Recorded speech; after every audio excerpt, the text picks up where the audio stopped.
And I'm going to pull up our slideshow.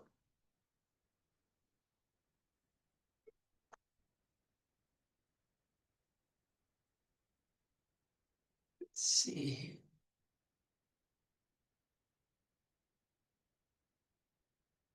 Can everybody see the slideshow okay? Yes. Yeah, Alex says yes. Okay, great, great. Well, again, welcome everyone. Thank you so much for taking some time off on your Monday morning to learn a little bit about our conservation easement monitoring program.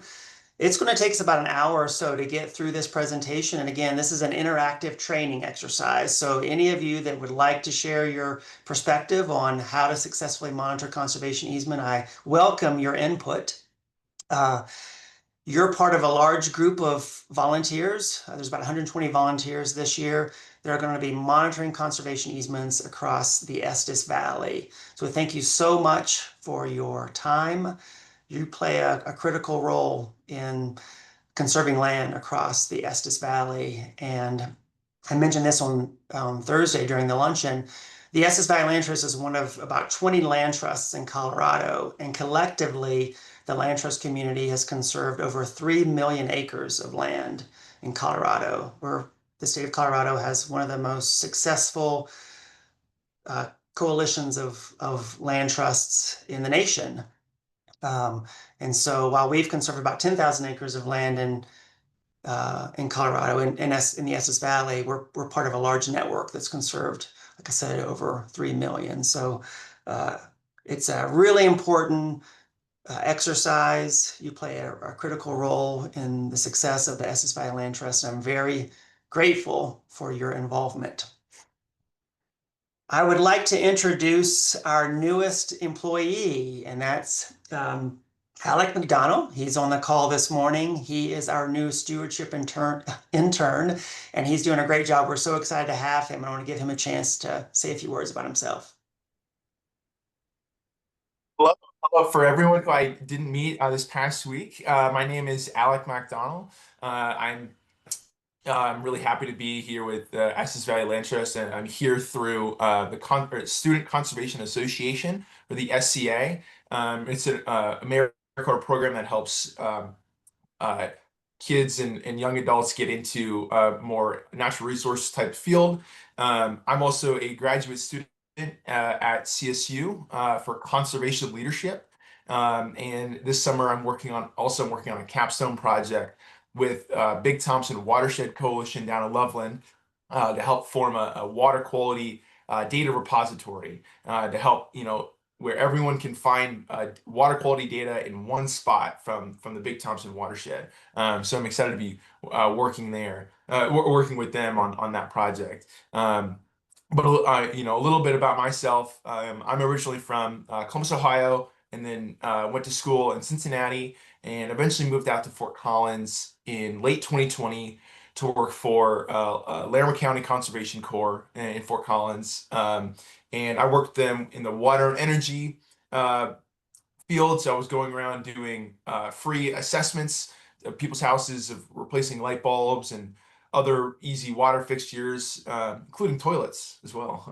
And then continued on with them in the summer to be a trail crew lead for them. And the trail crew lead job, we were working in Rocky Mountain National Park.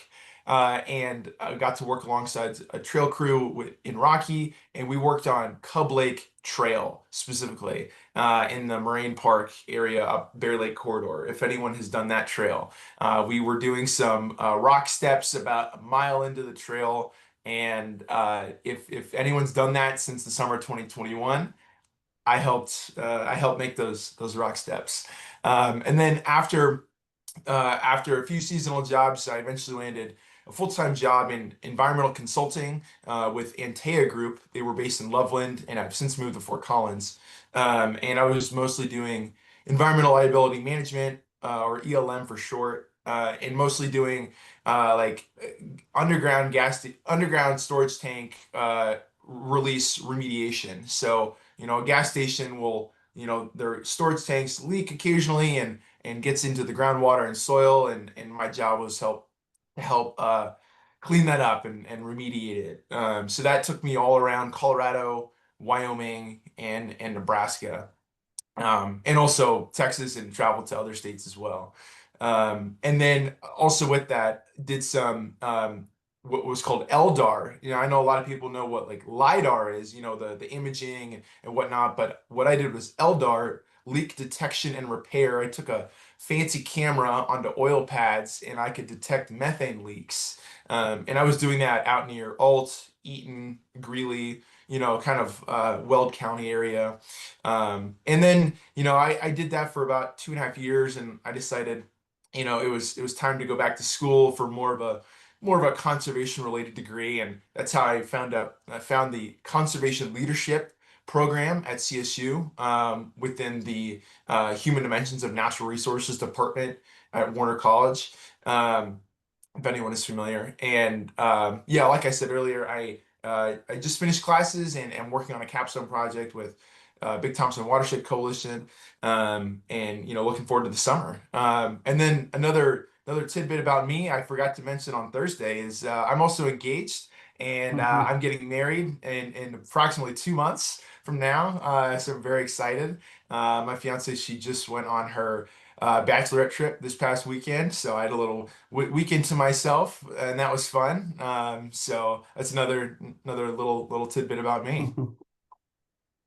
Well, like I said, we're really excited to have Alec with the Land Trust. He'll be with us through October, and he'll be the primary contact for all of our conservation easement monitors. And both Alec and I are in the office Tuesday through Thursday each week. So if you have monitor or binders to pick up or drop off, scheduling a time between Tuesday and Thursdays, probably your best bet. But Alec is excited to be here. He's got a really interesting background. I mean, he's going from monitoring underground storage tanks that are linking and contaminating the environment to the other end of the spectrum, which is monitoring raw land that is in some ways untouched and provides excellent wildlife habitat. So a little bit different charge, but his background will be really valuable as we move forward this summer. So just a quick update on last year's monitoring program. So last year we had 113 volunteers participating. Over 1,600 hours were logged by those volunteers, and 192 properties were monitored. So every property was monitored. That's the key. That's the number one goal here, is to make sure that all of our conservation easements are monitored at least once per year. And this year, as I said earlier, we have 120 volunteers that are participating. So the group of volunteers has grown since last year. And that's an objective of this program. Many of our volunteers are older, and some of them have volunteered more than 20 years. And they've notified me that, I'm not going to be able to do this a whole lot longer. And I want to make sure that I can train other volunteers to step in and continue monitoring these properties effectively. So we're trying to recruit some new volunteers. You may have read about this program in the newspaper this winter. So I think every year there's going to be probably 5 to 10 new volunteers that are participating. That's a goal we have. So outline, this is what we're going to cover over the next hour or so. I'm going to give you a quick recap of 2024, what we learned from those 1,200 hours of volunteering. We're going to cover why and how to monitor conservation easement effectively. I'm going to go over the report. So there's a 4-page report that our volunteers fill out while they're in the field. I'm going to show you some helpful photos. Some volunteers will turn in a suite of photos that's 20 or 30 photos in length. A lot of information, probably more information than we need. And then some volunteers will give us no photos, which is okay in some circumstances. So I'm going to try and help you understand what types of photos are really useful for us. I'll go over a few important reminders, and then I'll open it up for any final questions. Okay, so 2024, how did it go? Well, it went really well. Generally speaking, we have great landowners in the Estes Valley. So these individuals have donated a conservation easement in a lot of cases. They have willingly given up development rights. They want to conserve land, so they're a conservation partner, and they do a great job of protecting their land. Now, these conservation easements run with the land, which means when somebody sells a property, the conservation easement continues to the next landowner. Every time it's sold, the conservation easement is retained. And so sometimes what we call successive landowners may not understand the terms of the conservation easement.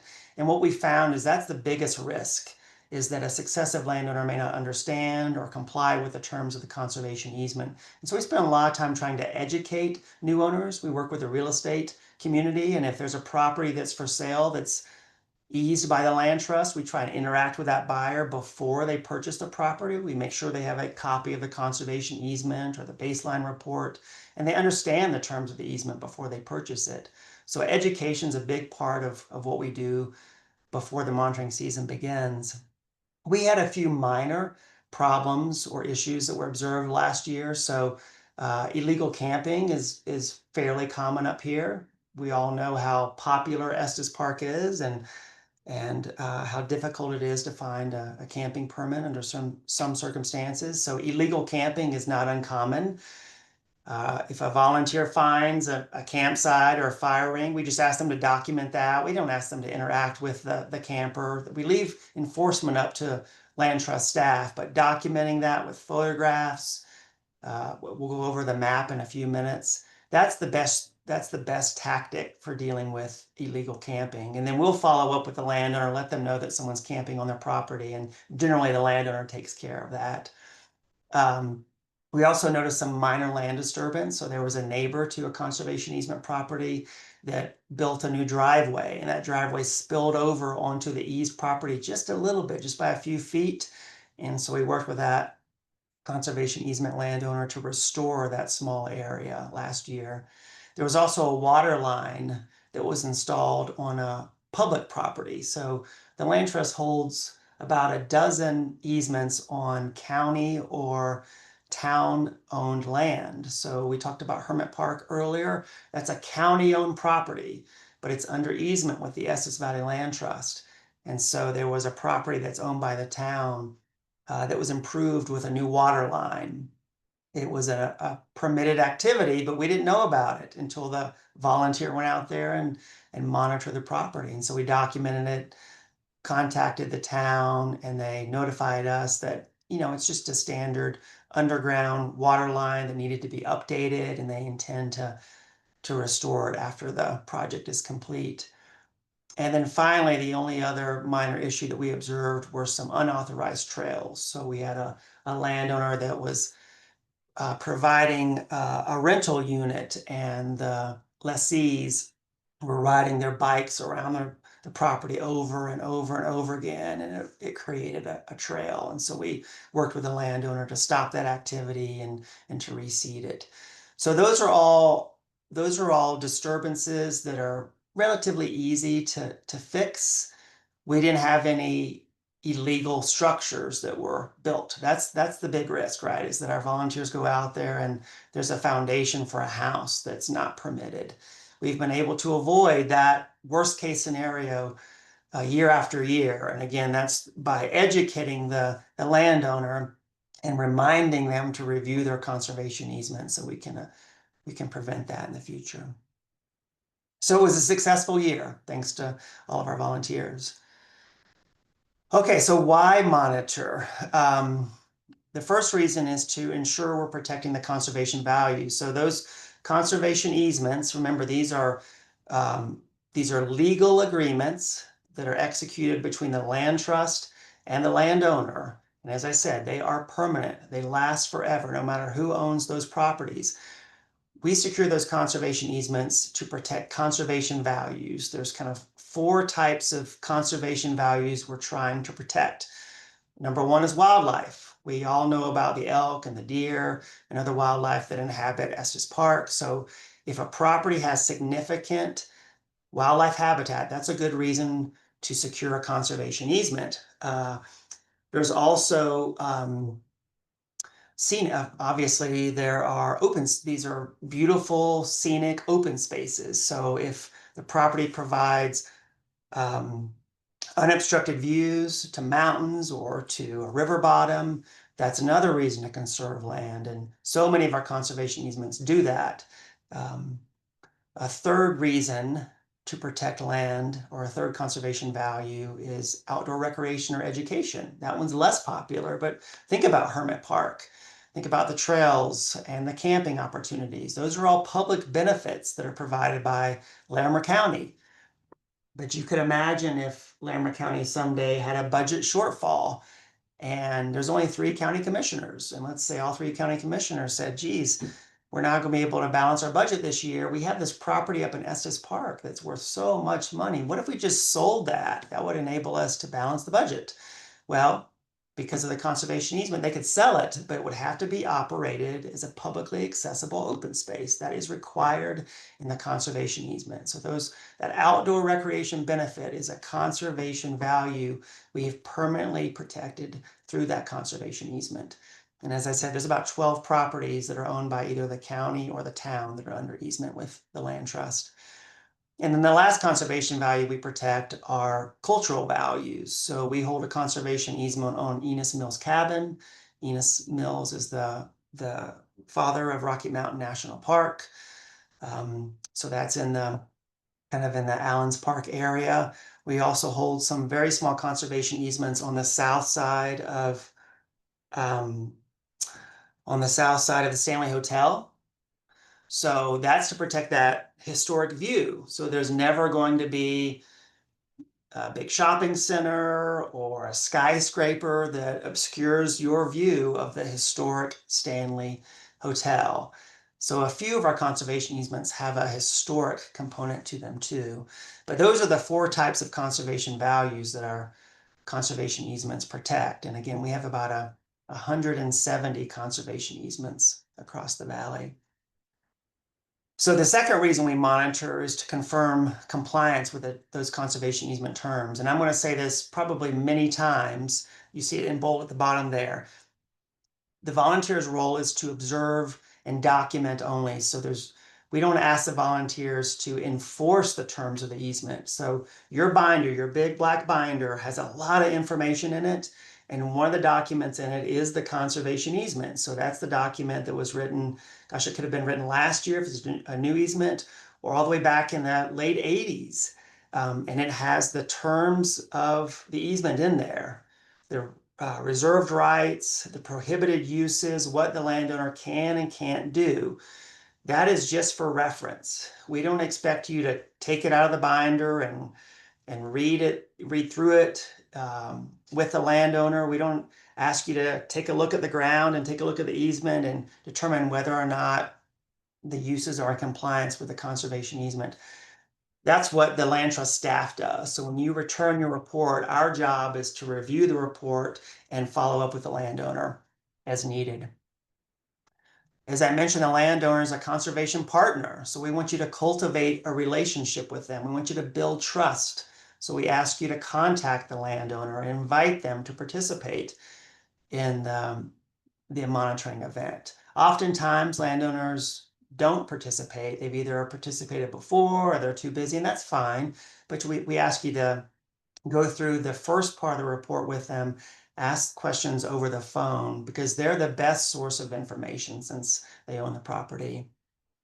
We also have to meet state and national requirements by completing all these reports. So in January, beginning of the year, I have to go back and ensure that all of our easements were monitored, and I have to report to the state of Colorado. There's a division of conservation that was established about 5 or 6 years ago, and I have to provide dates of when all the easements were monitored.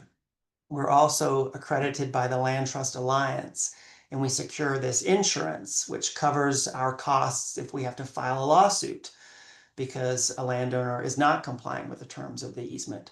So in order to secure that insurance, I have to prove that every year we monitor these easements. So your work also allows us to meet these state and national requirements.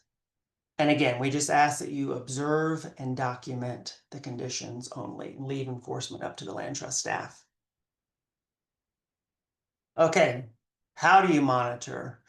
So the very first thing you've got to do is you got to get your binder. Your binder is comprehensive. It has lots of maps in it. It has directions to the site. It has last year's reports, 2023 reports. It has essentially all the reports that have ever been completed. So you can always go back and reference previous year's reports. As I said, it has the conservation easement in it. Some of these binders have gotten so big, we've had to split them into two binders, but we ask that you come and pick up your binders. And this is just a responsibility of the lead monitor. So and we'll go over this in just a second. Some monitors are leads, some are partners, and some are reserve monitors. We sort of have three different categories of volunteers. If you don't know if you're a lead or a partner, just let us know and we'll help you understand that. But now's the time to come and get your binder. If you didn't pick it up on Thursday, now's the time to come and get your binder. The first thing you do when you get your binder is you identify who your partner is and you reach out to them. You find out when they're available. We require all monitors to monitor in pairs. So you can't go out alone. And that's primarily for safety purposes. As you know, this part of the country is very steep. It's very rugged. There's lots of fallen trees and there's exposed rocks, and you're hiking off trail in most cases, right? This isn't a park or an open space. It's just steep, rugged land, and so it can be dangerous. We've had people fall and get injured, so we ask everybody to monitor in pairs. So identifying who your partner is and contacting them early is really important. Find out when they're available. Is it weekdays? Is it mornings? Are they going out of town over the summer? Find out when your partner's available. That'll help you go ahead and schedule that monitoring event. Once you know when they're available, you want to reach out to the landowner. They know they're expecting your phone call. So we send all of our landowners a letter in May reminding them that you're calling them. And so the goal is to schedule a time when they're available if they're interested in participating. Sometimes your partners are difficult to contact and the landowner is difficult to contact. I've been told this is the most challenging part of monitoring. It's not the site visit, it's not completing the report, it's not transferring the photographs to Alec, it's scheduling the site visit. And so if you have difficulty contacting your partner or um, or the landowner, then notify Alec. So we may have a different phone number, we may have a different email address, and worst case scenario, we can send them a postcard, which just notifies them that you're going to go ahead and monitor. We have the right to monitor, so even if a landowner never responds to your email or your phone call, we still have a right to complete the monitoring event, but we want to exhaust all of those communication options before you just go out there without their involvement. So once you've got it scheduled, you'll complete the monitoring report, which we'll go over in just a minute. You'll draw a track on the map and you'll send the photos. The completed report are those three elements, the report, the map, and photographs. And you return all that information to Alec. And Alec is going to probably interact with you for 5 to 10 minutes when you drop those reports off. Our goal when you drop those off is we have a complete understanding of your monitoring event, as if we were attending the event with you. That way, as we go through the report, if anything comes up, we know that if we're missing some information, then we can follow up with you and we can always schedule a second site visit. So there'll probably be a small kind of interview that Alec will conduct with you when you drop those binders off. So here's where we're going to kind of define the different monitoring roles. It's pretty simple. So the lead monitor is really the one that's responsible for completing the report. They're taking the lead, and in most cases, the lead monitor is a veteran. I think we may have a couple of conservation easements this year where the lead is monitoring for the very first time. So the lead monitor is experienced. They've done this before. And the monitoring protocol hasn't changed. So if a lead has done this before, then they're familiar with the protocol. The partner is there, again, for safety purposes and also for quality assurance. So again, we want to make sure these reports are complete and accurate when they're submitted. And the partner monitor, can maybe fill out the report while the lead is walking around or before the report is turned in, that maybe they can skim the report with the lead monitor before they get in the car and drive away. It's a good opportunity to just ensure that it's done correctly. And a partner monitor is also a lead monitor in training. So as I mentioned, many of our lead monitors are going to be stepping aside in the future. And if the partner can become familiar with the landowner, familiar with the property, well, then maybe in the future that partner can kind of graduate to become the lead monitor. And then finally, the reserve monitor is the third person that's participating. That's fairly uncommon, but we have so many volunteers that are interested in monitoring this year. We have created this new category. And so lead monitors, you may have two volunteers that you need to reach out to. And that's really just to give these reserve monitors a taste of what monitoring entails. And if it's a good fit for them, well, then maybe in 2026 or 2027, they can become a partner or a lead. So a reserve monitor doesn't have to fill out the report. They're essentially just tagging along on the site visit. So those are the three different types of monitors. Again, safety is our top priority. So before you begin your monitoring visit, make sure you have your partner in tow. Park safely. So the reason I mention that is it has been wet. Our vegetation is fairly green right now, but some folks monitor in July or August. We ask all of your monitoring reports to be completed by September 1st. So you've got almost 3 months to complete the reports. And late July, August, the vegetation is going to be much, much drier. And there have been, not during our monitoring visits, but there have been instances in Estes Park where folks have parked hot cars on dry grass and spot fires have started. And those spot fires can grow and become wildfires.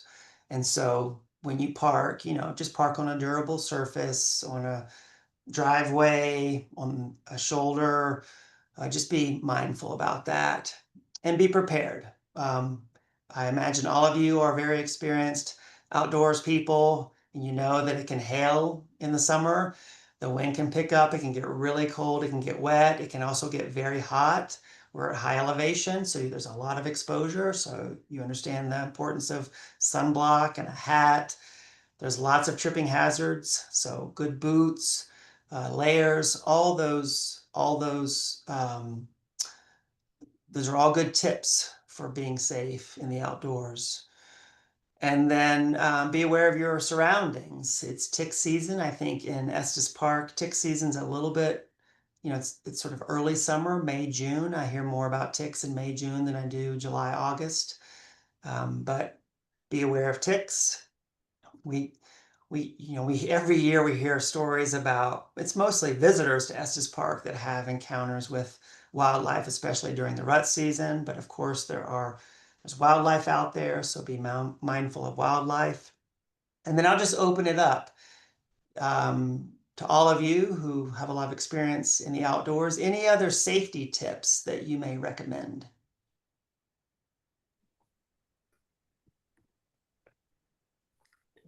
Hiking poles just because of being off trail almost the whole time.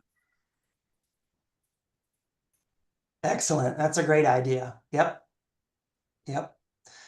Um, the Land Trust organizes a few member hikes, and I would say half of the people that attend those member hikes bring hiking poles. That is a great suggestion.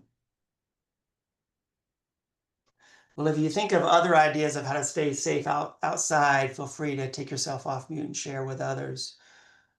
Yeah, another good idea is to do a few stretches beforehand. That is something that I did as a trail crew lead. a few summers ago of we would do a stretch circle before every single day because we were out there doing manual labor and hiking a bunch. And it was always great to start off the day by doing a stretch circle. So if you're doing a more strenuous hike and more strenuous property, then I definitely recommend doing doing some stretching beforehand. That's a great point. Yeah, warm the body up a little bit, get it ready for that hike before you just kind of charge into the wilderness. Okay, what to bring on the site visit? So, of course, bring your partner, uh, your proper hiking gear. You mentioned that. You bring the binder, and this is the photo of those binders. So you're going to have a hefty binder with a blue spine there that has a number on the top. Every conservation easement has a unique number and then the name of the conservation easement. And in that binder, as I mentioned, you're going to have maps and you're going to have photographs from previous monitoring reports. There's also going to be what's called a baseline report. So when we close on the conservation easement, when the CE is executed, we have to complete a baseline report, which is a conditions report. So there's lots of photographs in that conditions report. And when you pick up your binder, feel free to take some time to review it with Alec if it's the first time you've seen the report. Make sure you're comfortable with the property before you head out of the office. You're going to be completing the paper report, so make sure you have a writing utensil, and the monitoring report should be the very last document in the binder. So Alec went through and made sure that each binder has a report, but double check it's in there before you go out for your site visit. And then we do ask you to take some photographs if you see something that's different, that stands out. Um, so make sure you have your smartphone handy or a digital camera. That's all the equipment you need for a successful site visit.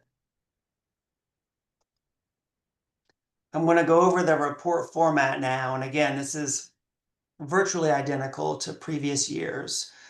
Um, I'll start with page 1, and you'll see that at the top of the page, every easement has a name, and there's that easement number. And then you get into the owner information. So the name of the owner, in this case, it's the town of Estes Park, and there's an individual, Travis, that you would contact if you're monitoring this easement. There's a phone number, and if there's a local contact, so it's possible that the landowner lives out of state, but maybe they have a land manager that lives locally. If that's the case, there may be some additional contact information available in this box. And then we have these owner questions, section 4. So did you contact the owner representative before your site visit? Hopefully you all answer yes on that. That's really, really important. Please do not conduct your site visit if you've not spoken to the landowner. Did they accompany you on the site visit? If so, just ask them to sign the report.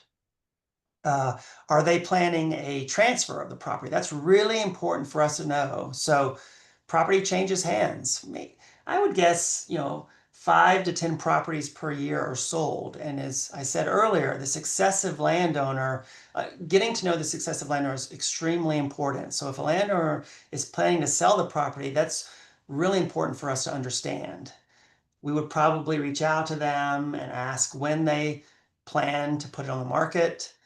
If they have a realtor, we would get permission from the landowner to speak to a potential buyer so we can share the conservation easement and answer any questions about it. So that's a really important question to ask. It's also really important to understand if they are planning any changes to the property. Are they building an addition to the home? Are they building a garage? Are they improving their driveway? Are they installing new fences? Are they planning any forestry activities? Are there any changes to the property planned? Again, that's just good for us to know. That way we can compare those planned changes to the terms of the conservation easement and make sure they're consistent. We ask our landowners to notify us before any changes occur. So we have a process we go through, but sometimes landowners forget. And so if you ask this question, we can anticipate those changes and make sure we're not surprised by them when those changes occur. Towards the bottom of the page, we have the monitor details. So we have the lead monitor. We ask a lead monitor to sign. That just shows that they're the ones that completed the report. And then we have the partner monitor's contact information. And then we have the date of the inspection. So that's really important, as I mentioned earlier. Anybody else that attends the inspection, you can just list their names at the very bottom of the first page. On the second page, that's where we begin to note all the observations. So were there any changes in the condition of the property compared to previous years? So again, this is where you come prepared. You just thumb through those previous reports, take a look at those previous maps, get familiar with the previous inspections, and if you see something that's different, you note it here. And you note if those changes are human-made or if they're natural. So we have there's a lot of natural disturbances that happen in Estes Park, right? We have floods, we have fires, we have windstorms. So you may go out and notice a lot of downed trees. We had a little microburst, I guess 2 years or so ago along Highway 7, and thousands of trees were blown over. So if you see a condition like that, you just note that on the report up top. And then we have these check boxes. So if you see littering or dumping or buildup of construction materials, you can note that with this quick checklist on the second page. If you check yes on any of those things, please provide details there at the bottom. And like I said, take photographs. There's that old saying, photos worth, what is it? A photo's worth 1,000 words or something like that. And it's true. The combination of your note and a photograph really paints a picture on the changes in conditions, and then that allows Alec and I to follow up with you if we have any questions. Okay, page 3. Now we're shifting to the neighboring properties. So we've moved from the subject property to the neighboring properties. We're not expecting you to walk the neighbor's properties. We don't have permission. Those properties are not under conservation easement. We don't have a right to be there. But imagine public utilities, power lines, roads, sewer lines. Those utilities cross multiple properties. So if you see construction activity happening on a neighboring property, that could mean that that construction activity is going to occur on the conservation easement property. So just be on the lookout for that. I don't expect you to take photographs of it unless it's like roadside. But as you drive to the subject property and as you hike the subject property, just be familiar with the boundaries and be on the lookout on what's happening next door. Question number 8. How was the inspection completed? Was it by foot, by car, or by both? Some of our conservation easements are very small and are roadside. I mean, they're less than an acre in size.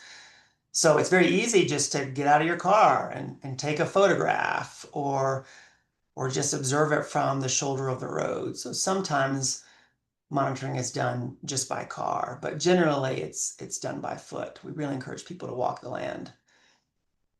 And then we ask people to document where they walked on the property, and sometimes GPS is used, and we'll talk about that in just a second. If you take photos, we ask you to check this box, and we ask you to tell us how many photos you took.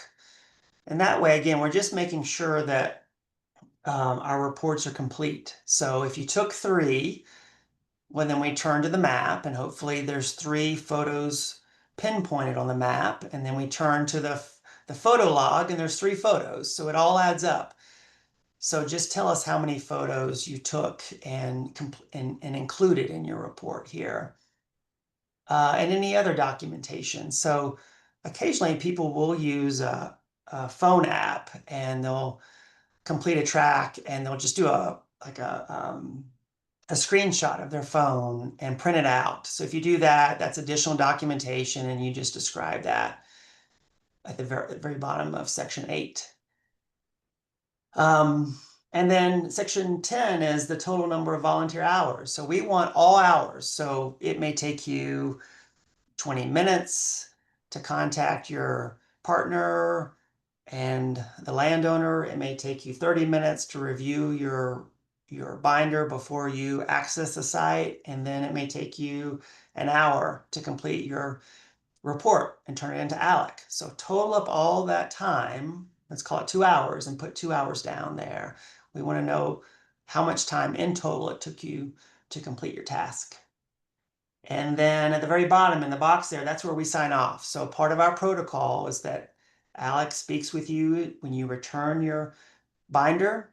He and I go over it together later. And then if the report is complete and there's no follow-up needed, you see where I sign and check that box.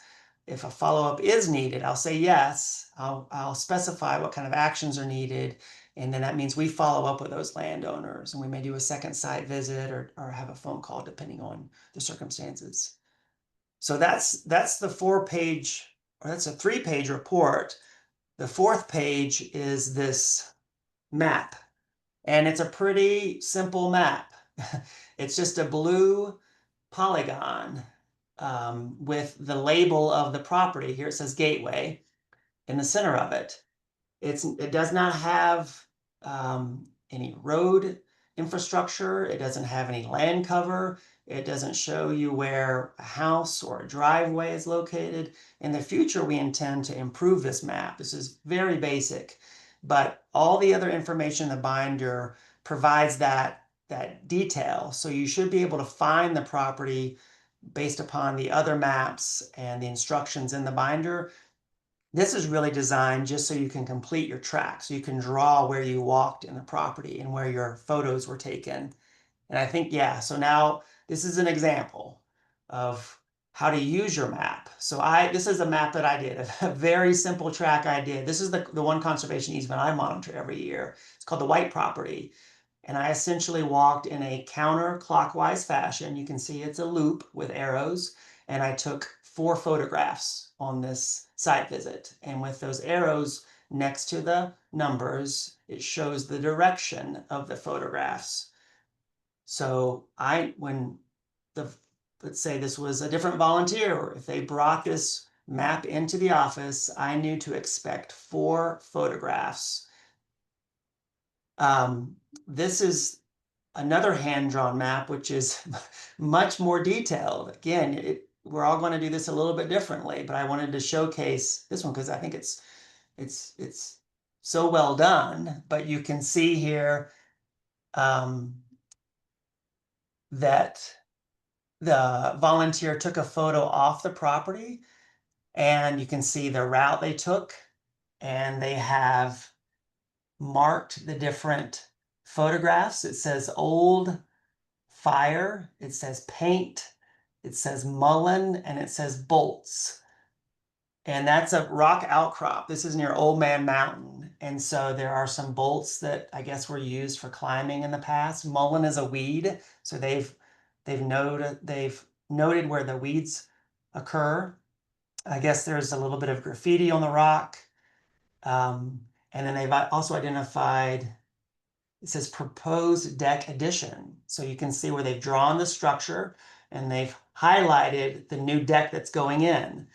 And again, that notifies us that there's some construction activity occurring. We can compare that with the conservation easement, ensure that a deck is allowed, follow up with the landowner as needed. So this is a much more detailed version. This is acceptable. This is acceptable. Both of them provide us the information that we need. And I'm just going to go forward real quick and come back because it's coupled with photographs. So you can see my simple drawing is coupled with photographs. I only put 2 of the 4 photographs in here, but photograph 1 says eastern edge of the property looking northwest, and photograph number 2 is center of the property looking southwest. Those correspond with photo point 1 at the bottom and photo point 2 on the right-hand side. So the photographs and the maps need to be consistent. That's really important. That's the way you do it by hand. That's the way we've done it for 25 years. However, technology has advanced such that you can also do some of these things by phone. And so I'm going to pass the mic on to Alec and let him go over Gaia, which is an application you can use on your smartphone. Yeah, so as Jeffrey said, we've been doing, pen and paper for years and years, and that is what we still want you to do. But if you want to get a little more in depth on your route of the conservation easement in the property, you can download a really popular hiking app called Gaia, if people are familiar with it or not. So I've provided some screenshots of it, and on the left picture is you can see the app in the top left-hand corner. It's a white box with like a green mountain. Um, and I want to stress that it is free to download, and you to use the app you do have to make an account, but it is free as well. There is a paid version of it, but you're by no means are required to have the paid version. If you're already familiar with Gaia and pay for it, that's great, but we're not asking you to pay for it by any means. So then the right screenshot, now that one is a little bit more zoomed out, but what you can see from it is the top left-hand corner. There's a red, like two circles. That is like the press record button. And from there, you can record your route on Gaia. And this also works without cell phone service. So you do not need cell phone service to utilize this app.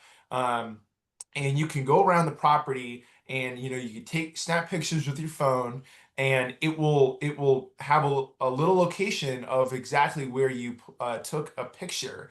And then you can, at the end, you can press done recording. It'll record the elevation gain, the miles you hiked, the speed you did it, etc. And then also I am actively working on getting the shape files of the properties into a GPX format, so then I can email it out to you all, so that you have the property boundaries on Gaia. So you have a good idea if you're on property or off property. Now, it's the phone GPS accuracy is only good for up to about 10 feet. So there's still some discrepancy of if you're exactly on the property or exactly not. But again, you can always go back and refer to the previous reports to see if there's something on there that you don't recognize. You can always look back to the previous reports. And we also have a document of how to use Gaia as well. It's just a little Word document that we can email out to you. So if you would like me to email that to you, you can just raise your hand in the chat, or put your email down, and we can get that out to you. And if there's any more questions on Gaia, you can always feel free to schedule a call with me, or come into the office and chat with me about it, and I can help you run through the app and any other questions that you might have. Thank you, Alec. Yeah, we probably can't dig into the Gaia on this call, but I will open it up just briefly if anybody has kind of any high-level questions about this tool.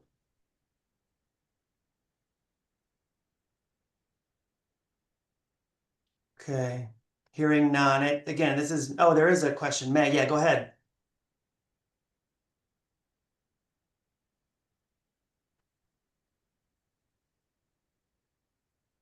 That was a mistake.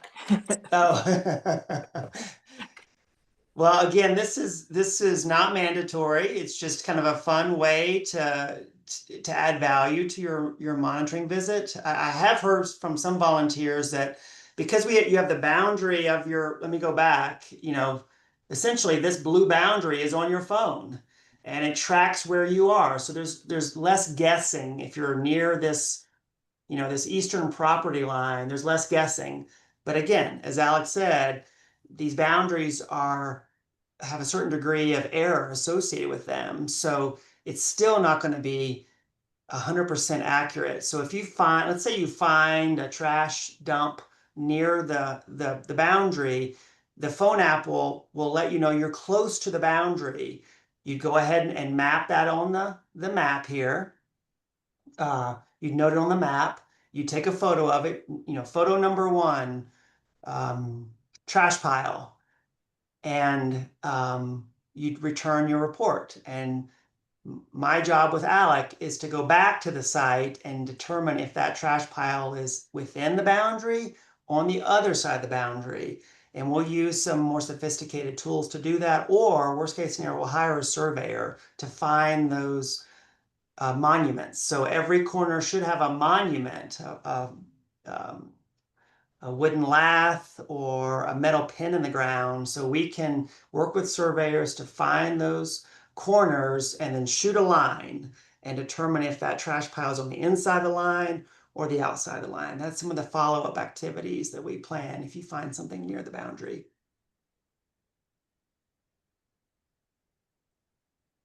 Okay, yeah, go Jeffrey? ahead. Uh-huh. I just want to comment that this Gaia on the cell phone is is just the best way to do things because the cell phone is so light. I used to monitor with an iPad and that was a nuisance. I love using Gaia on my cell phone. So I recommend you give it a shot. That's great. Yeah, we used to have I think 5 or 6 iPads that you could check out and use, and you'd have to wear this GPS receiver around your neck with a lanyard.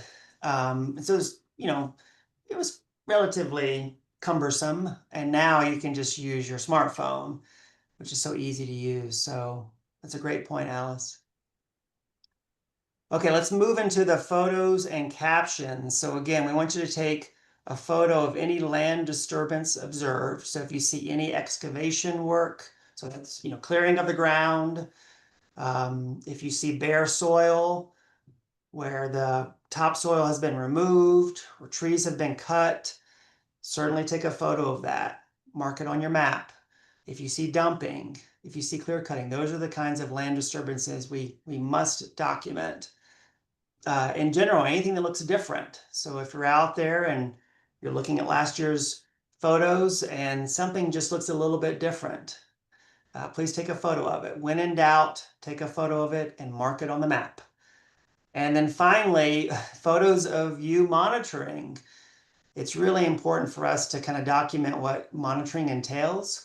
And a photograph like you see here is a great way to do that. So if you can, please take a selfie of you and your partner while you're out in the field.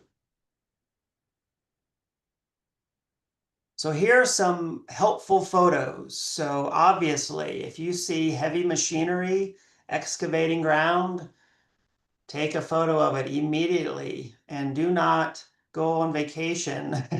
Come to the land trust and tell us immediately that there was heavy machinery out there. We should, hopefully, we know about this and we've informed you that a house is being built or a driveway is being installed. So you're not surprised by it.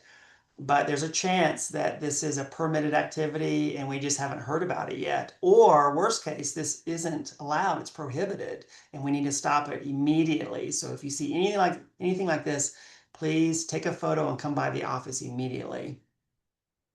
This is a dump site. This is off of the Thumb Open Space from maybe 8 years or so ago. It was unfortunately a convenient place for people to drive up with a pickup truck and just push junk off the back of the truck and it rolled down the hill. So I think I can't tell what that is, but it's a large wooden object like a dresser or something like that. There's some other trash around it. All that's been cleaned up, but dumping is a relatively common violation to the terms of the conservation easement. This is a little bit hard to see, but that is an unauthorized trail or a social trail. So again, sometimes people will either not know that this is private land and they may walk across it to get to a public property, or maybe people are coming and going because they're camping back there, or this could be a game trail, right? Last year we had a photo similar to this, and we had to do some additional investigating and found out it was just an elk trail. So we're not casting judgment on this. We're just documenting it, but that's something worth taking a photo of as well. This is lath, so this is a wooden stick with a flag on it and some notes on it. And then beside it, I think, is a T-post with some more flagging. This is a good sign that someone is going through the permitting process, or they're getting the property surveyed. They're trying to find where the corners of their property are located. That could mean the construction activity is coming soon. So if you see any kind of flagging like this, please take a photo of it. Please mark it on your map and notify us. And then again, a selfie of you and your partner. So if any of these things happen, included in your report, if you don't see any of these things, that's great. That's the best case scenario. There's no harm in taking a couple of photos of the property otherwise, a beautiful shot. If you want to take a photo of the structure, that's fine too.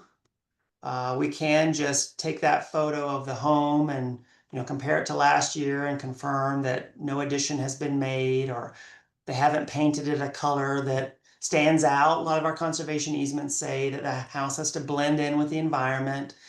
So if you don't see something that causes concern, I wouldn't take more than 1 or 2 photos, because documenting the photos, sharing the photos, all that takes a lot of time. And again, we have over 170 conservation easements. So there shouldn't be any reason to submit more than a handful of photos unless you observe something that causes concern. Okay, so we went over the track by hand and how to reference the photographs. So after your report is complete, you need to return it to the EVLT office. So you can do that between 9 and 4, Tuesday through Thursday. You don't need to make an appointment. You can just stop by.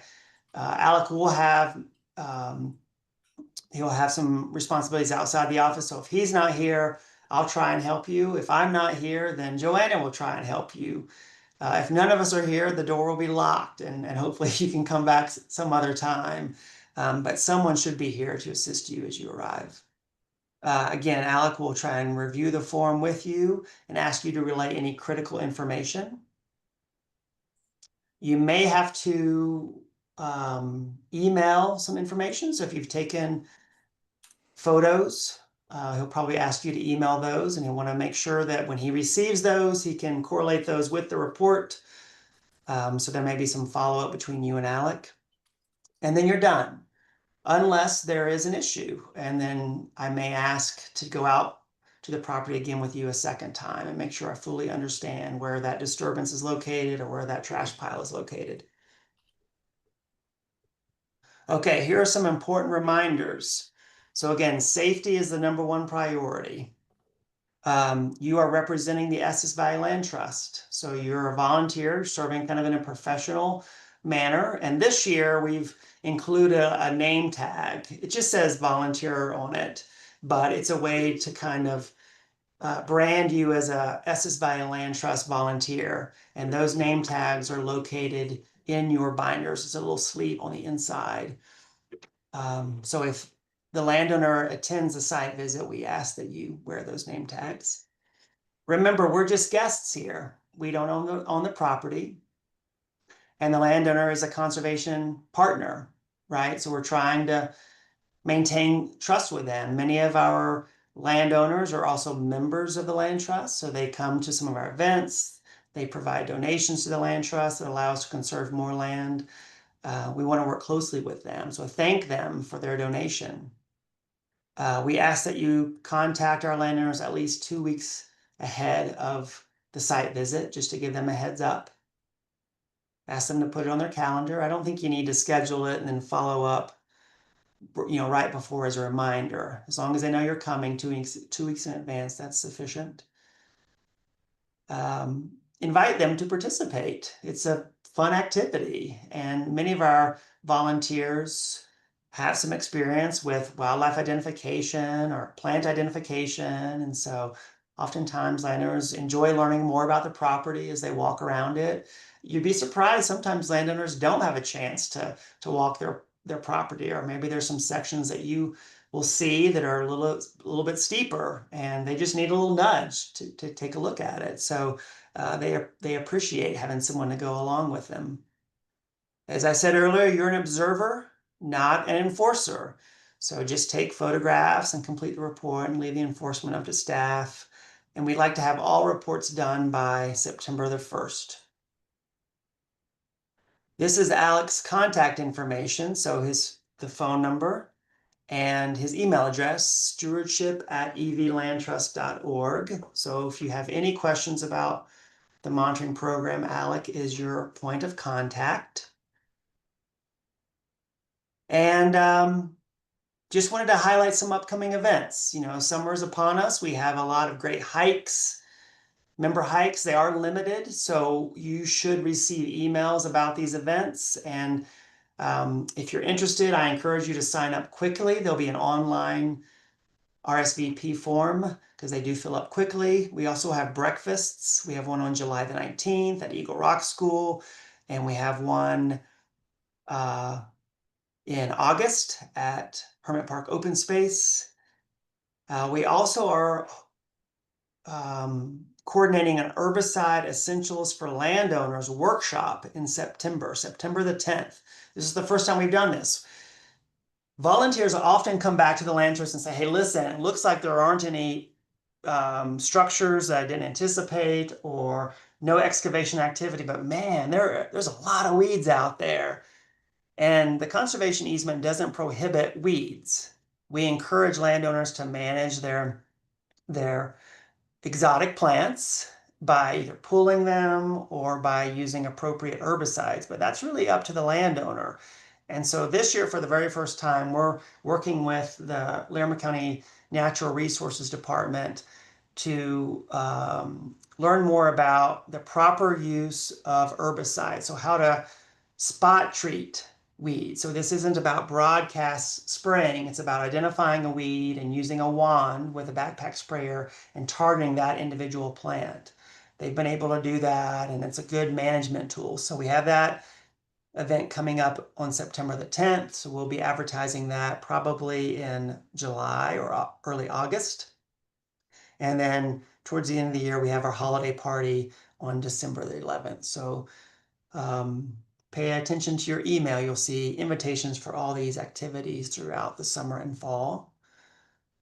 And then finally, I'm just going to open it up to see if there's any questions from any participants about the monitoring program or anything that's Estes Valley Land Trust related. Yeah, this is Jim. I've got a couple questions. One is, will you be able to send out this presentation? And maybe you said so at the start. I can't remember. Yeah, so we're recording it now, and so we Right, will. I did know that. Yeah, we'll share the recording, and then I think we can also share the PowerPoint. Yeah, that'd be great. Mhm. And then back on, so one of your slides had just a couple photos. I think they were your photos. And can you tell us why or how you chose to take those two? Because I get what you're looking for, but on those two photos, did you want to say, hey, please take a minimum of 2 photos for your report, even if you find nothing, just to, or is there any particular reason that you, and I think in your report, you actually had 4 photos. Yeah, those 2, just the next slide. Yeah, right here.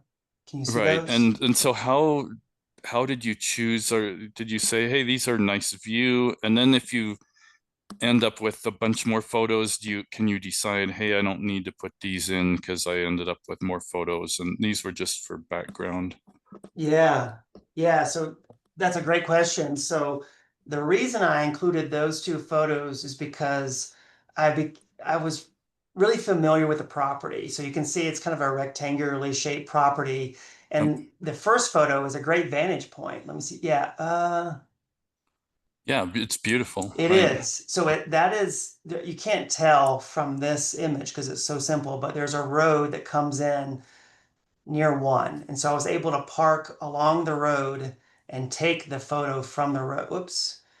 So it gives you a good vantage point into the southern part of the property. That's what, these numbers are a little bit different, I think, but the bottom line is to get familiar with your property and identify where there may be vantage points where you can see a lot of the landscape either from a road or from a high point.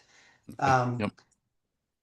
So photograph 1 and 2 were, allowed me to cover essentially the southern and eastern portions, and then 3 and 4 allowed me to cover the western and southwestern portions of the property. So just through 4 photos, I could virtually cover the entire property. Which is sort of, so you would want at least a couple, I'll call them plan view photos, so yes, you can photograph weeds and dump and whatever, but you would like a couple just to say, hey, here's a general view of the property. And would you want us to try to duplicate what was done in previous years to just look for, oh, here's the same view again and again, and we can see minor changes and it's kind of interesting? Or would you want it slightly different to say, hey, let's take a different view this time? Yeah, that's a great question.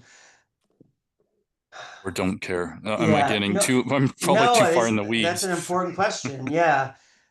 I, what I want to say is it depends. So, Yep. if it's if there is an opportunity to take a photograph that covers a lot of the property, I would take that photograph, whether that photograph is taken year after year or not. There's just a lot of bang for the buck for that kind of photograph. Yeah, okay. At the same time, if you're thumbing through the report and you notice that, a corner of the property, 25% of the property is just never, ever monitored, and you have the time and you're willing to hike up that steep slope, I would love a photograph of that. Nice. So yeah, take a look at what's been done in the past. And if you have questions about that, just give us a call and we can kind of help you strategize and use your time wisely while you're out in the field. That all makes sense. Thanks.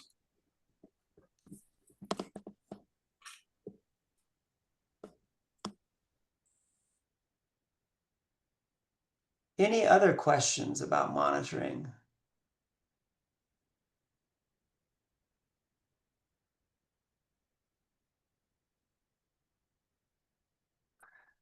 I don't see any in the chat. Oh, I'll ask one more since Sure. I didn't want to monopolize. So I'm assuming I'll be a, what's it called, a partner person this year. How do I find out? Do I, you know, can I find out who my person is? Or 'cause I have a lot of vacations Yeah. as I'm sadly. Yeah.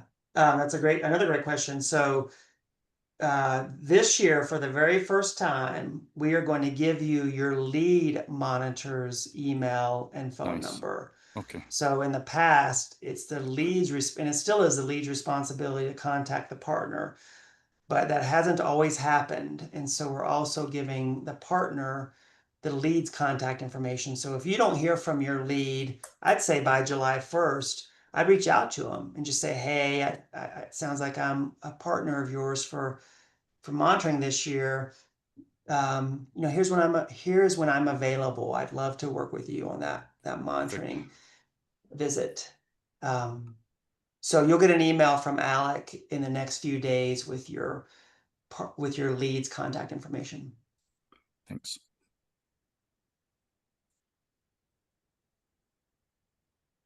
Well, thanks everyone. Again, I really appreciate your time this morning and your time over the course of the summer to complete these monitoring tasks.